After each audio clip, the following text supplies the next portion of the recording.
friends, this is Pooja Solanki and today I am in the most vibrant city of the vibrant state. Yes, you guessed it right, I am in Ahmedabad and today here I'll be discussing with Mr. Manan Choksi of RE about the real estate bill and its impact on the real estate industry. Now without wasting a minute, let's meet up with Mr. Choksi.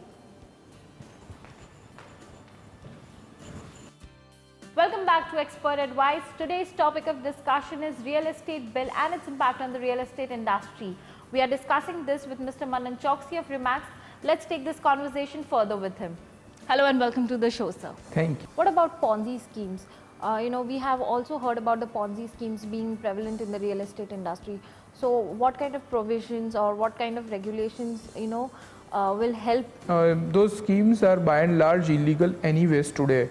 But unfortunately, there are gullible investors. I would not say gullible, I would say greedy investors who want more money than they are really entitled to.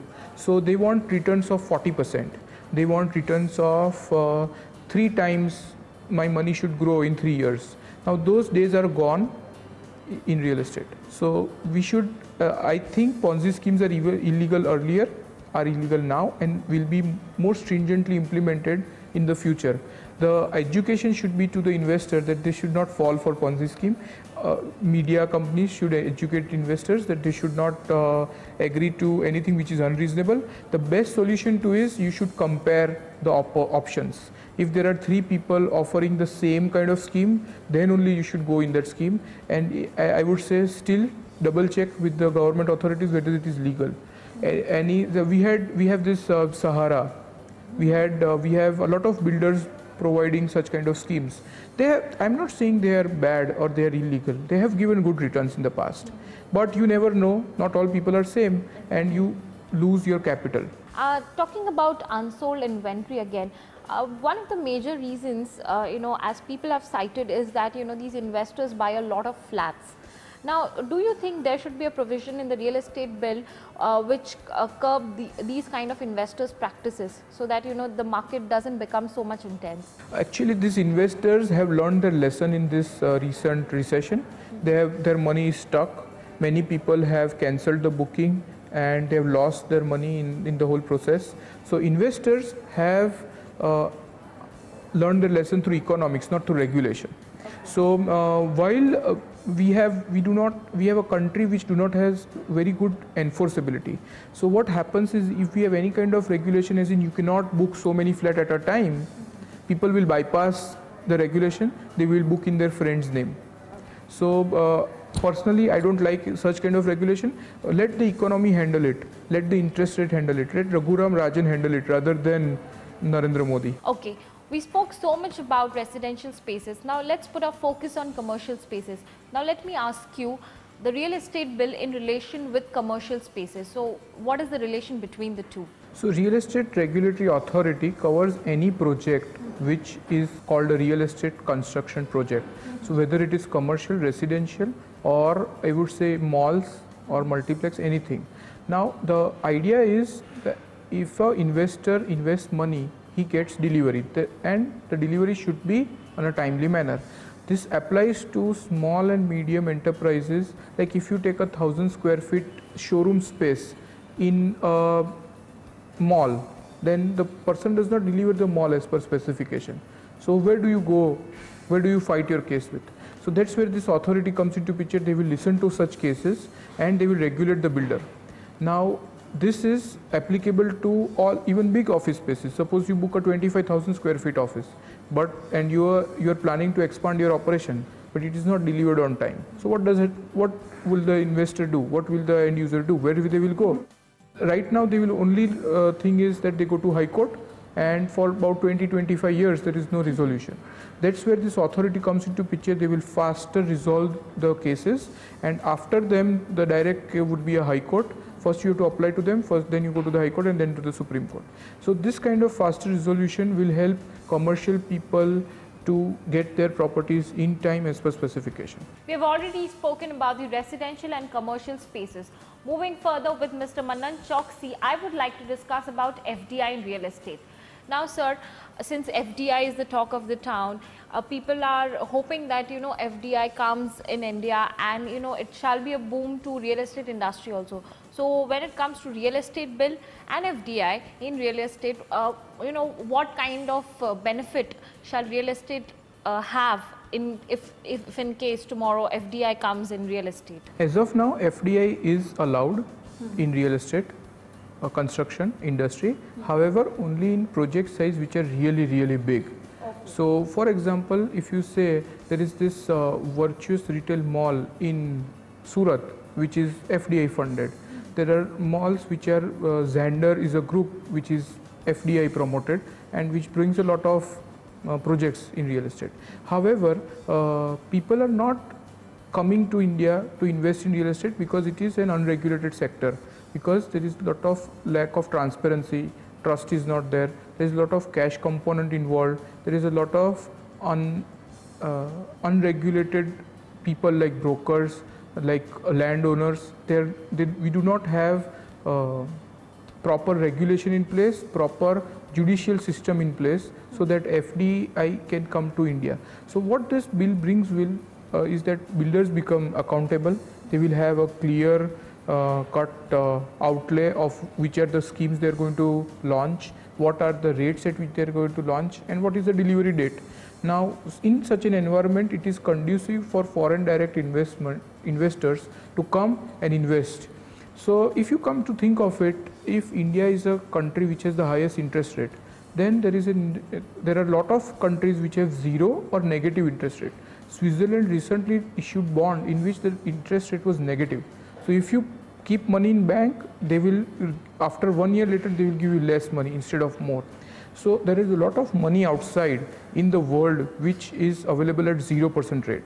This money is going to come to India the moment Indian economy is transparent, it is secure, that people do not lose money when they invest. So, we are giving at India the escalation of the real estate cost is at least 10%. Even in the slow market, the prices have not fallen like crazy.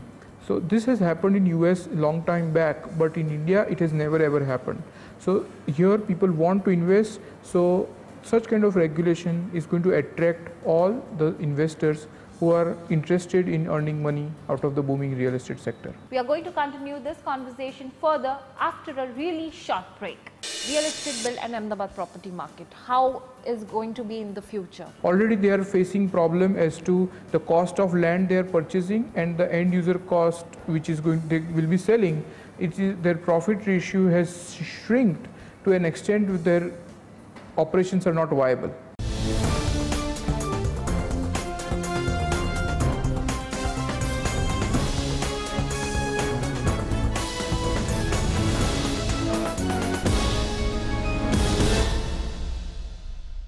Welcome back to Expert Advice. Today's topic of discussion is real estate bill and its impact on the real estate industry. We are discussing this with Mr. Manan Choksi of RE. Let's take this conversation further with him. So talking about housing, one thing that I think I missed was rental housing. So any provision for rental housing in this real estate bill? As of now, there is no provision directly affecting tenants in real estate regulatory bill. However, there are a lot of benefits indirectly come to the tenants, which is that they have a broker which is licensed and regulated. So a broker charges anywhere between 1 month's rent to 3 months rent for getting you an apartment. Now this is a person who does not get any regulation on top of him. So any authority is not available to listen to complaints against a broker. However, once you have this regulation in place, you will have brokers. Another interesting aspect of this bill will be that those properties which are covered under the regulatory bill will have a clear-cut carpet area. So when you rent premises in such a project, at that time you have clear idea that this is the carpet area that you are renting. So that way indirectly tenants are going to get long-term benefited out of this bill. Okay, moving further, now let me ask you about the Ahmedabad property market. Real estate bill and Ahmedabad property market, how is going to be in the future? So Ahmedabad is a small city as compared to top 5 metros.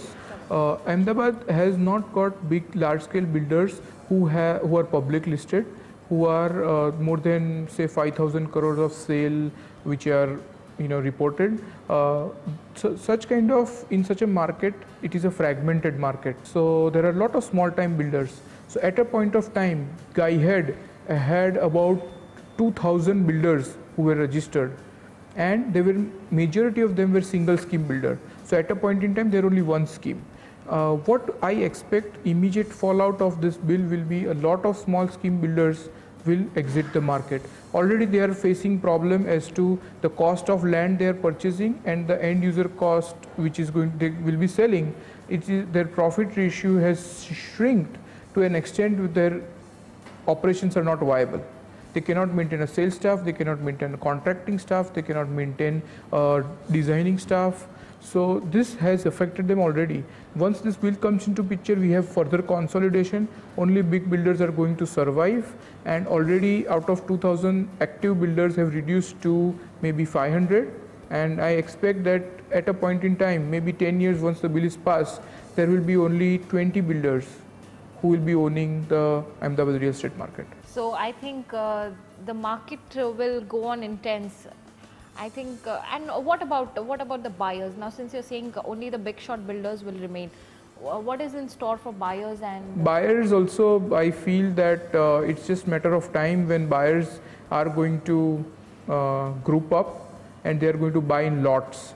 So there will be a consolidation in buyers also, and I have seen people form up a group of investors. They have this negotiation muscle. So they will come to a builder and say that, okay, I'll buy your entire scheme, entire block in a scheme. You give me 25% discount in the market. Okay. And so that is what is going to come with this bill, because buyers will be secure. So right now the money is lying in fixed deposit, in gold, it is lying in stock market. They are going to put in real estate because they are as secure as all the three options. Now coming back to our topic, real estate bill. Now this is something for the first time happening in India. What about the international market? Are there any regulations in the international markets and international real estate? Heavily regulated, I would say, is the word for real estate market across the world. They are so much heavily regulated. Like for example, I am a chartered accountant. If you see, chartered accountant are bound by a code of conduct. They have to pass an exam. They have to bind by code of conduct.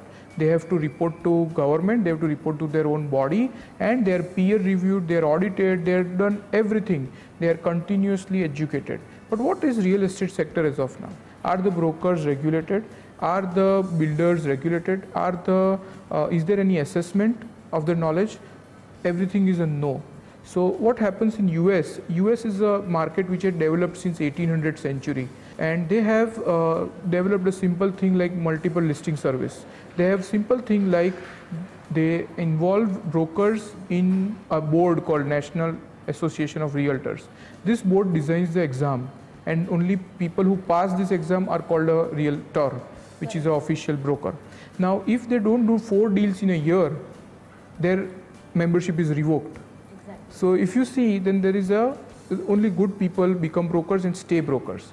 So it's a challenge of brokers who are there in the market to remain as a broker. So this is what we see in coming years. India will also be that market which is regulated and which is, spick and span. There will be no person who is there to cheat.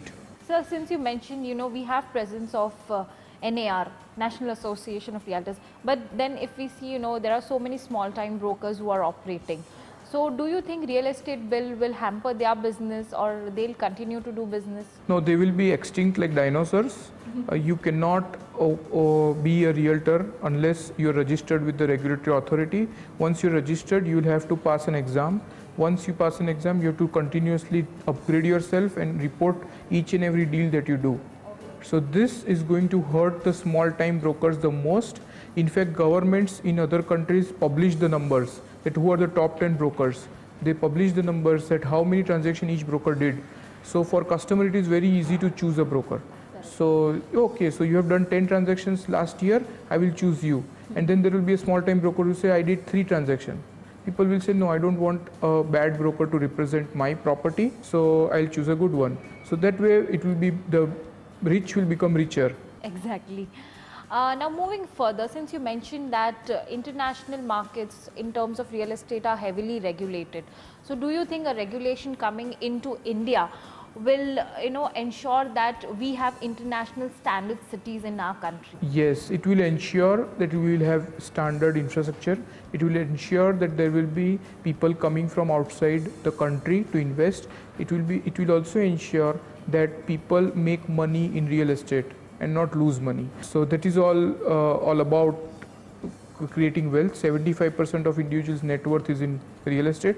So government is very much keen to ensure all these things. Okay, so last but not the least, we are very grateful to you for calling us here and giving us so much fruitful information about the real estate bill.